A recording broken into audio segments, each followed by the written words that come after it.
in joining the VIP course. More information on that at the end of the lesson. Okay, so the homework task in lesson 2 was this, and what I'm going to do now is I'm going to give you some feedback. What I have done, because this is a recorded lesson, this is the replay, I obviously can't give feedback on the real task or the real information that the students gave us, because I'm making this the weekend before the course starts. But what I did was I went back a year ago when we did this course the last time, and what I've done is I've taken lots of student samples from 12 months ago, showing lots of common mistakes and also showing some good samples as well.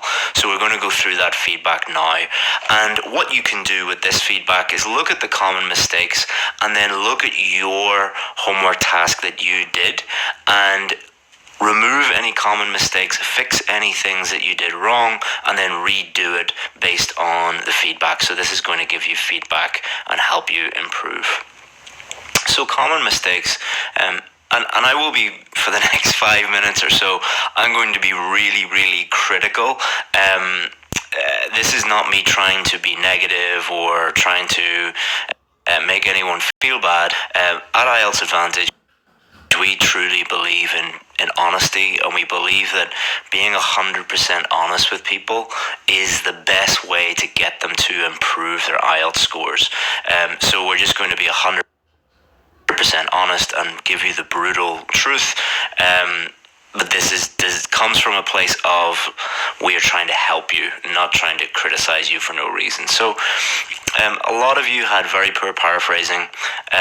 So many of you were making the same common mistakes we talked about in the previous lesson, such as trying to change every word, using loose synonyms, not paying attention to grammar mistakes, being afraid to repeat words and instead choosing words that were completely wrong. And really this comes down to just focusing on what matters, the lesson that we gave you yesterday, and then practicing this. And I would strongly recommend getting feedback on this as well from a professional, from an expert, because they're going to be able to identify all of these mistakes and then help you with it. Many of you also had way too many ideas. So some of you had 3, 4, 5 ideas in your introduction, and then in your main body paragraph you would have 2 or 3 different ideas in there, and then 2 or 3 different ideas in your second main body paragraph. This is just way too many ideas, and we'll look at it as an example of this, a sample in there. Most of the time you will just have, if it's asking you one question, one idea, second question, one idea, and the key there is taking that idea and fully developing it. If you have 3 ideas in one paragraph, you cannot develop those ideas. Many of you also had vague or irrelevant ideas. So an example of this would be people want to get credit cards to make their life better. Well, what does make your life better mean? There are hundreds of different ways that you can make your life better. You need to be a little bit more specific. Explanations and or examples not linked to the main idea of the paragraph. Remember, if you have a main idea in your topic sentence, you need to explain that main idea and give an example for that main idea. Some of you had one main idea in your topic sentence, and then you explained a completely different idea in your explanation, and then in your example you explained a completely different point again. It needs to be very cohesive. Cohesive means that your topic sentence links to your explanation and your example, and we'll look at samples of that in a second. No paragraphing whatsoever. You're just throwing away very easy marks if you have no paragraphing. It makes it very difficult for the examiner to understand where one paragraph starts and the other one ends. So make it easy for the examiner just by skipping a line between paragraphs. That makes it super easy for you and super easy for the examiner. Not meeting word count. You need to write over 250 words. So make sure that you go over the 250 word mark. And many of you also widely exceeded the word count as well. So the sweet spot, the most good essays are between like 250, 260 and about 300 to 310 words. That is in and around what you should be doing. Under 250, you automatically get a lower score. And then if you go way over 300, number one, you just will not have time to do that. You won't have time to plan your essay, think about the question, generate relevant ideas, check your grammar and vocabulary mistakes and everything at the end.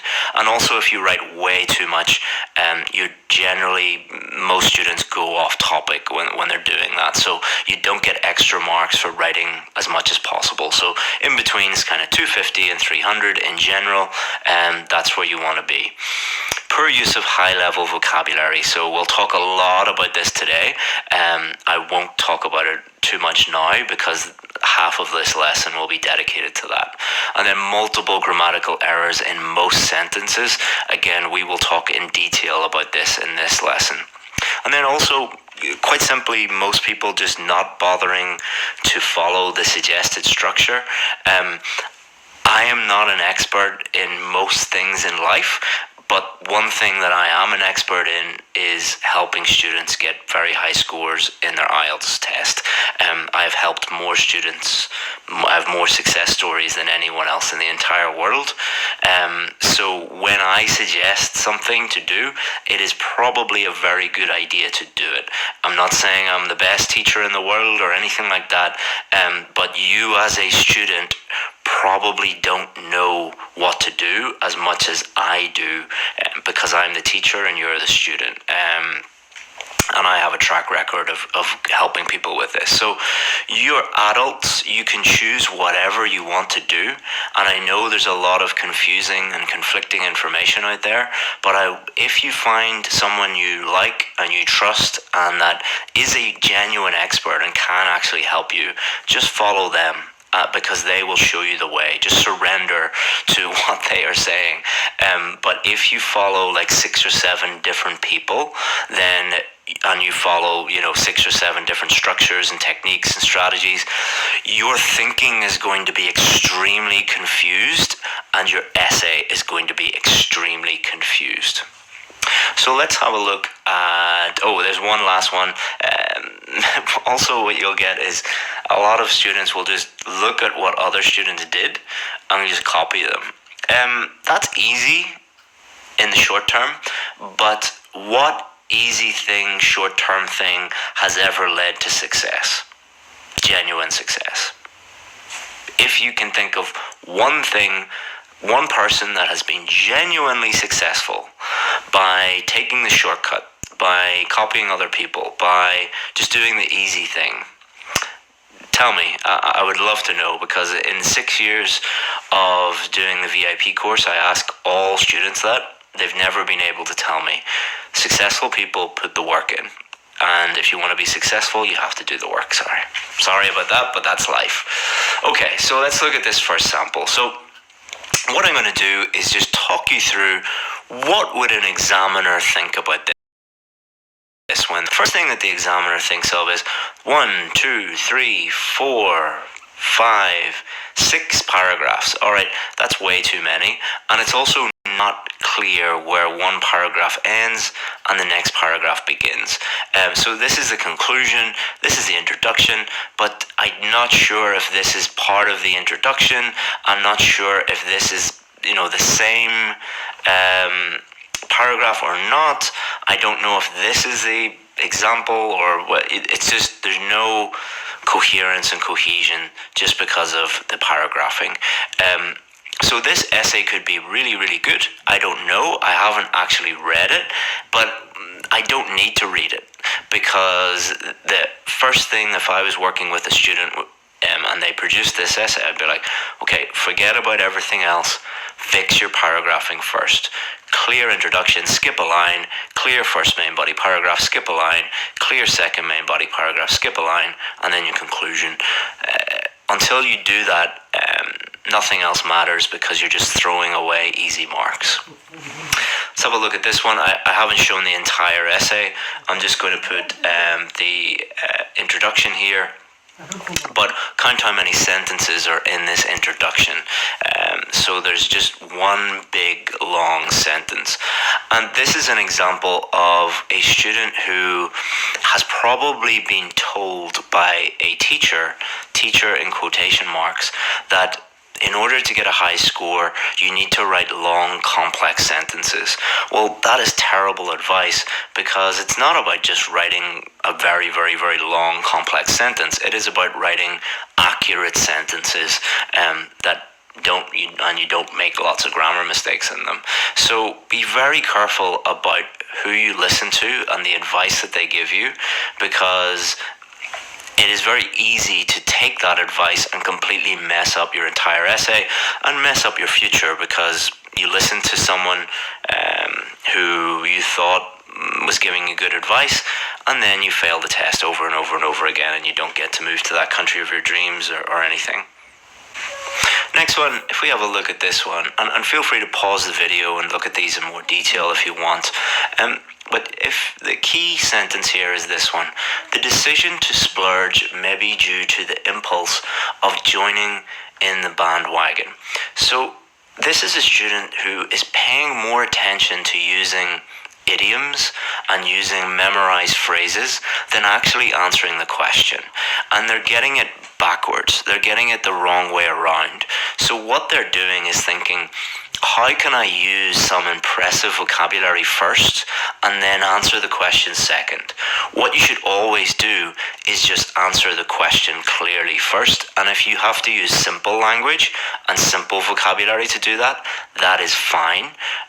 But if you try and use fancy vocabulary first, then you are not going to do very well, because you're not doing the most important thing, which is clearly answering the question and writing a clear, easy to understand essay that addresses the question clearly. So they've wrote joining in the bandwagon here, and then, so this is their first main idea, and then they haven't bothered to put that first main idea in their topic sentence. So not only does it not make sense, because joining in the bandwagon is not actually correct. So a lot of people will memorize idioms and phrases like this and then use them incorrectly, like the words aren't even correct. So again, this often comes from not the student not knowing what to do, but their teacher giving them poor advice, like a teacher saying, use lots of high-level vocabulary and idioms and you'll get a high score. It's just not true. Obviously not true, because it decreases your score for task achievement, coherence and cohesion, vocabulary and grammar, all in one sentence. And then they just haven't bothered following the structure at all. So this is someone who probably, I would estimate, that they have looked at many, many, many YouTube channels. Some of them might be good, some of them might be bad, and this is kind of a mishmash of lots of different strategies and techniques and memorization, which is not how you clearly write an essay. Overall, this is quite good. Let's look at why it's quite good. They have, their paraphrasing is okay. This is because of their tendency to impress others by pretending to be rich. One clear main idea that addresses the question. Such people can be given cognitive behavioral therapy so that they understand that it is not necessary. Okay. One clear, specific, relevant idea. It is very specific, but that's fine. People believe that others would appreciate them by their taste of costly items. Okay, so they've taken that main idea and they've paraphrased it again. Now, overall, this is okay. What I would recommend to this student is just explain your main idea a little bit more. This is just one short sentence is not really adequate enough. And then your example, maybe make it a little bit more specific. So not just many immigrants. What you can do instead is, like if I'm from Ireland, so what I would say is many Irish immigrants, we normally move to the US, who have recently moved to the US, take out loans to impress people or something like that. It makes it a little bit more specific. Okay, let's have a look at this one. So if you pause this video, overall, and have a read, overall it is quite good. They have paraphrased the question, they've addressed both questions, they've answered both questions briefly here, clear topic sentence, they've explained that topic sentence, and then they have an example in here. It's not perfect, I'm not saying that there were none that were perfect, there's no such thing as a perfect essay, but overall this is quite good. And as you can see, if you look at the difference between these ones, all they're really doing here is they are just following what we suggested that they do. They're not doing anything fancy, they're just following the lesson, and anyone can do that. If we have a look at this one, you'll find that with this one, not only are there lots of spelling mistakes which will lower your vocabulary score, but there's systematic grammatical errors. So the systematic grammatical error is there's no capitalization, which is going to lower your punctuation mark, which is going to lower your grammar mark. So as you can see at the beginning of nearly every sentence, there's no capitalization. So this is a systematic error because it's nearly every time they have to use this grammar rule, they are making a mistake. And if you have mistakes like this in every sentence, it's impossible for you to get a 7 or above. Then to have a look at this one, a very vague main idea. This happens because they think it would make their lives better. How will it make their lives better? Be more specific. And then they have multiple main ideas in here. So people may spend more money on products that they cannot afford just to improve their living standards. So improving their living standards, this is idea number 1. And then moreover, peer pressure can make people burdened with debt just to obtain items with their friends or relatives. So this is peer pressure. This is keeping up with other people. So as we said before, what you should do is just have one main idea in your topic sentence, explain that main idea, and your example should explain that main idea. So it's all nice and cohesive. Okay, so now that I've given you feedback on yesterday's homework task, we're going to look at vocabulary. So many of you are worried that your vocabulary isn't going to be high level enough, and you don't know what to really do when it comes to using high level vocabulary. Should you use simple vocabulary, high level vocabulary? Well, in order to answer that question, you need to understand what simple or high level vocabulary actually is. And luckily for us, we have this, which is the CEFR. And this is basically your English level. So A1 is when you first start learning English for the very first time and you know basically nothing. You're a complete beginner. And then you go from A1 to A2, so you know a little bit more, and you're able to have basic conversations and things, and understand basic English. B1 and B2 is when you have someone who's more of an pre-intermediate, intermediate, upper intermediate level, and then C1, C2, this is an advanced level, and C2 is when you start to become proficient in English. So over here, what we have is the IELTS equivalent scores. So we have for sort of B2, 6.5, C1, 7, 7.5. So for most of you, for writing, you need a 7 or a 7.5. Now, where does this myth come from that in order to get a band 7 or above, you need to use really high level language and just focus on really high level language? Well, I think it's because many teachers have looked at something like this and said, well, there's A1 words, there's simple words, and then there are B1, B2 words, so there's kind of intermediate words, and then there's C1 and C2 words, kind of very advanced words. And that is absolutely true. Every word in the English language can be categorized into A1, A2, B1, B2, C1, C2. The conclusion that they are drawing, however, is completely wrong, which is most of these teachers who are telling you that use lots of high-level words and you'll get a high score, what they think is that most of your essay will be these C1, C2 high-level words, and that corresponds to a high IELTS score, but that is not actually true. Let's have a look at why it is not actually true. And first, let's give you a little bit of a test to see whether you understand the difference between high-level words and simpler words. I'd like you to look at these three groups of words. Group number 1, group number 2, and group number 3. And I want you to quickly look at these and tell me which are the high-level words. Group 1, group 2, or group 3. So, which group is the highest level? So we have all B1 words here. We have all B1 words here. And then we have C1 and C2 words here. Now, obviously this is not the live lesson, but when I have done this multiple times with other students, nearly always the students pick this group or this group. But the reason why they pick this is really, really important. Why did you pick this group or this group instead of this group? Well, what students think of as high level are words that are long, so big long words like techniques or experience, and also words that they don't understand. So they look at this group and they think, this group has mostly short words that I understand. They must be really low level. And then they go and check out these two groups and they're like, well, I understand some of these, but they're a bit longer, so it's definitely not these. And this just proves that what you believe and what many teachers believe about vocabulary and what simple vocabulary is and what high-level vocabulary is completely wrong.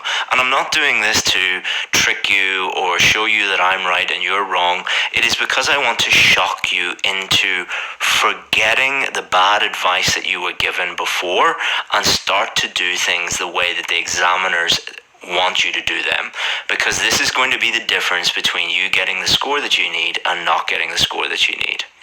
Here are some band 9 words.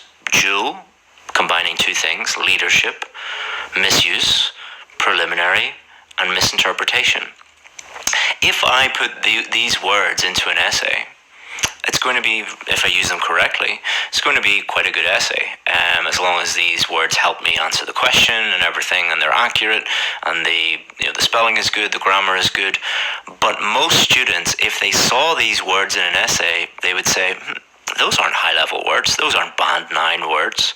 Why? Because they're short, or they understand the meaning of them. Most students do not understand the difference between high-level and simple language. Now, does this mean that you should just use lots of big, high-level words and you'll be guaranteed to get a high score? Well, let's find out. So, do you have a wide-ranging vocabulary? Let's think about this first. Your current vocabulary is probably good enough. You need to believe that. You need to believe in yourself. Because what these people on YouTube and teachers are telling you is you're not good enough, and what you need is my secret list of band 9 words and you're going to get a high score if you get them. That is not only bad advice, but a little bit immoral. The problem is that you believe your vocabulary isn't good enough. And this comes from the information you're getting from these people, but also if you go and do a test and you fail multiple times, you don't think, I need to make my vocabulary simpler. You think the exact opposite. You believe, I need to make it more complex. That's why I failed. So you have an inner belief that it's not good enough, and you're externally hearing all this information that you're not good enough. This means that you focus on learning lists of high-level words, and if you focus on something that doesn't work and ignore what does work, what happens? You're going to fail again. So if you focus on making everything more complex and memorizing high-level words and ignoring what is really going to help you improve, then you're going to be in trouble. Now, this is a breakdown. I use a piece of software provided by Cambridge University, and what they do is you can put in any text, and it's called Text Inspector, and what it does is it categorizes all of the words into A1, A2, B1, B2, C1. And what you'll find is that nearly every Band 8, Band 9 essay kind of has this breakdown. It has nearly all A1, A2 words, so normally way over 50%, close to 60%. It will have some B1 and B2 words and a tiny percentage, like 2 to 3%, something in and around there, of C1 and C2 words. Now, this is not just Band 8, Band 9 essays. If you go and look at sample very high level essays from Cambridge University, same breakdown in general. If you go to a very good academic journal article like Harvard, Stanford University, Oxford University, a very high level, prestigious academic journal, and put it through this piece of software, again, it will look exactly the same. Or you could go and get a very good newspaper, very well written, like the Financial Times, for example, a very well respected newspaper with great journalists, put it through the same software. This is what it looks like. So what does this prove to us? Good writing is nearly always mostly simple words and intermediate words, and there's only a few high-level words in there. This is the exact opposite to what most of you believe and what most of you have been taught. And why is this? Well, look at the most commonly used words in the English language. Words like the, and. They are extremely simple words, but they make up the vast majority of them. And also, why does good writing not have lots and lots and lots of high-level words? Because the simpler the better. If it's simpler, then it's going to be easy to understand. And you only use a complex word when a simpler word will not do. The simple word is just not descriptive enough or doesn't allow you to convey your message. Only use it when you absolutely need to. So let's summarize the key points here. It is impossible to write anything without using mostly simple words. Why? Because that's how the English language operates. And it's also how your native language operates too. You're being judged on your use of these simple words more than your ability to use a few high-level words. So you'll often see these videos on YouTube, like use these 5 words to get a band 9. That is complete bullshit, because you're not being judged on your ability to use 5 words. What happens if you use those 5 words completely out of context, inaccurately, and the rest of your words are complete nonsense? Are you going to get a band 9? I don't think so. It is better to use a simple word that is correct than a complex word that is wrong. If you only learn one thing, learn this. It is better to use a simple word that is correct than a complex word that is wrong. So how to learn vocabulary effectively? I basically told you that everything you know is wrong. Don't worry, I'm going to show you how to do this. So this is the same system that I share with my VIP students, and this has resulted in, the VIP course is the most successful IELTS course in the entire world, and vocabulary is a huge part of your IELTS score. So this works, guys. Number 1, learn vocabulary from real sources of English. This means that you don't learn lists, and you don't learn vocabulary from a book called, IELTS vocabulary or something like that. That is not a real source of vocabulary. What is a real source of vocabulary? Anything from the real world, a real book like a novel or a textbook or a blog article or a newspaper article or a podcast or a YouTube channel or a YouTube channel that doesn't focus on IELTS, or a movie or a TV show, real English. All right, so focus on those and focus on things that you enjoy listening to or reading about. Number 2, get a notebook. Just like this lady here, she has got a notebook and she is just going to put new vocabulary in there. Read or listen to real English every day. Remember I said that pick something you enjoy. You're going to have to do it every day. So You will not do it every day if you don't enjoy doing it. That is why lists are boring. That is why most IELTS stuff is completely boring. So we try and add in as much entertaining or pleasurable stuff that you're passionate about to make it consistent. Note down new words. So if you're reading, let's say you're reading a newspaper article, you're interested in something to do with the news. Note down new words that you see in that newspaper article. Could be 5 words, 10 words, whatever.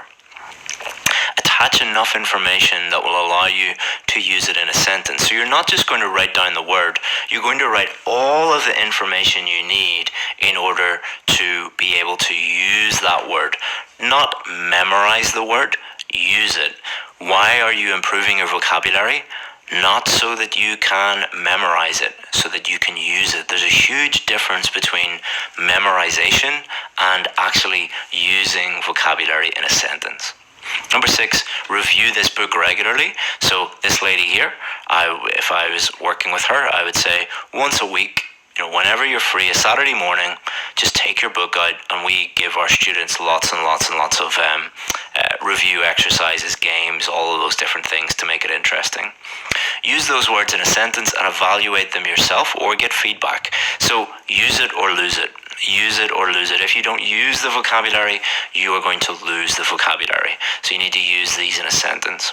Be consistent. Do this every day. And be patient. You cannot become a world-class runner by watching a video on YouTube about how to run. You cannot become good at anything in the entire world immediately. Your vocabulary is exactly the same. If you have found a way to increase your vocabulary quickly and easily, then you're probably worth about $1 billion, because you've discovered something that will help billions of people and is revolutionary. Unfortunately, it doesn't exist. All right, it just doesn't exist. It takes time. And many of you won't like to hear that, but it is going to take you a lot less time than failing the test 3, 4, 5 times. That's 6 months, a year, 18 months. I'm talking about doing this every day for 4 weeks, 6 weeks, 8 weeks, something like that, which most people haven't that amount of time. Don't do anything else.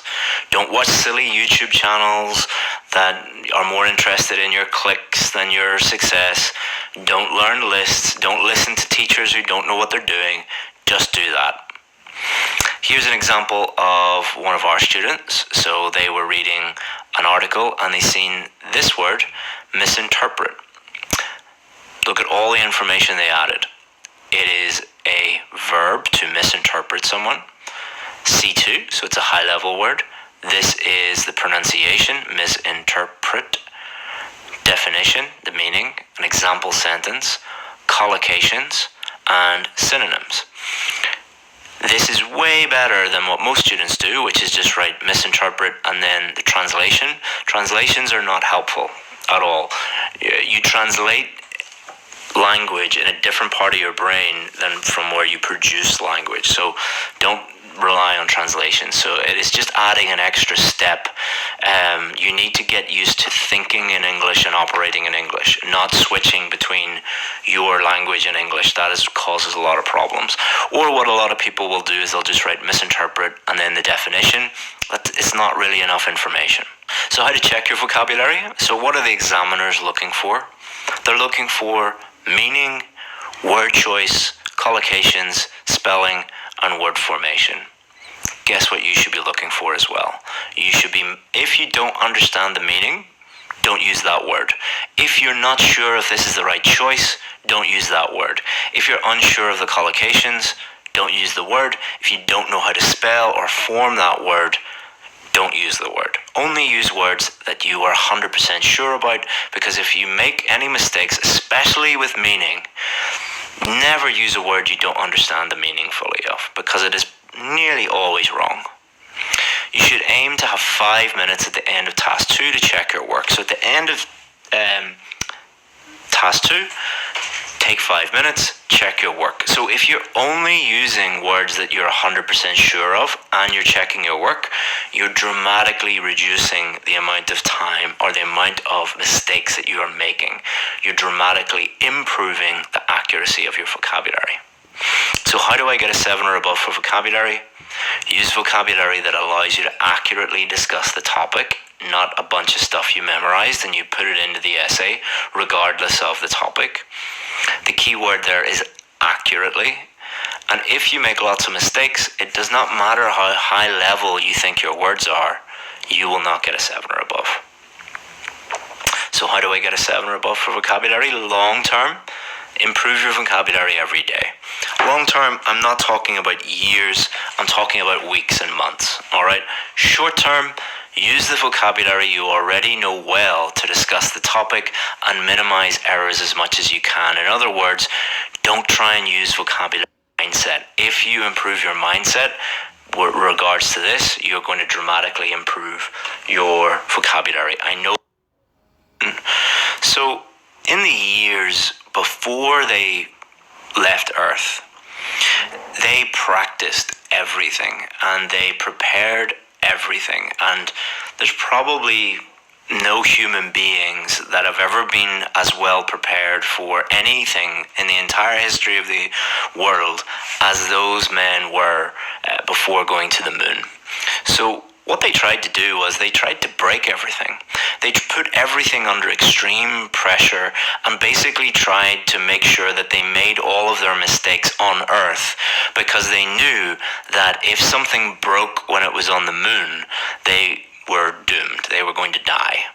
So, IELTS and IELTS vocabulary. So, before your test, that is you on Earth. On test day, that is you on the moon. Before your test, take as many chances. What has this got to do with IELTS and IELTS vocabulary? So, before your test, that is you on Earth.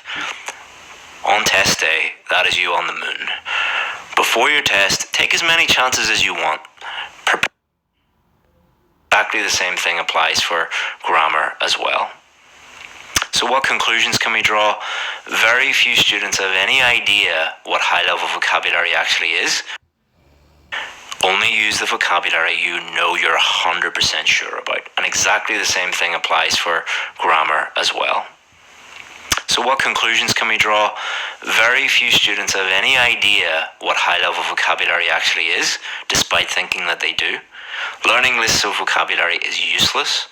The two things that students talk about the most are lowering their scores. So if you ask 100 students, most of you just need to change your attitude. Look at any of my success stories, and those are the two things that are lowering your score. You need to completely change the two things that students talk about the most. Vocabulary. Most of you don't need more vocabulary. Most of you just need to change your attitude. Look at any of my success is, despite thinking that they do. Learning lists of vocabulary is useless. And exactly the same thing applies for grammar as well. So what conclusions can we draw? Very few students have any idea what high-level vocabulary actually is, despite thinking that they do. Learning lists you're 100% sure about. And exactly the same thing applies for grammar as well. So what conclusions can we draw? Mistakes and learn from those mistakes. But on test day, play it safe. Only use the vocabulary you know you're 100% sure about. And exactly the same thing applies for grammar as well. So what conclusions can we draw? Very few students have any idea what test day, play it safe. Only use the vocabulary you know you're 100% sure about. And exactly the same thing applies for grammar as well. So what conclusions can we draw? Very few students have any idea what high-level vocabulary actually is, despite thinking that they do. Learning lists of vocabulary is useless. The two things that students talk about the most are lowering their scores. So if you ask 100 students, how do you get better at vocabulary? They'll say high-level vocabulary and learn lots of lists. Those are the two things that are lowering your score. You need to completely change your attitude to vocabulary. Most of you don't need more vocabulary. Most of you just need to change your attitude. Look at any of my success stories, and they all say this. Every single one of them. Go to IELTSadvantage.com. Check out what the success stories say in all of those hundreds of videos. They all say, the day that I started to simplify my vocabulary was the day that I got the score that I needed. And if you still don't believe me, go and do it your way. If you fail next time, it's probably because of your attitude to vocabulary. And feel free to simplify my vocabulary was the day that I got the score that I needed. And if you still don't believe me, go and do it your way. But if you fail next time, it's probably because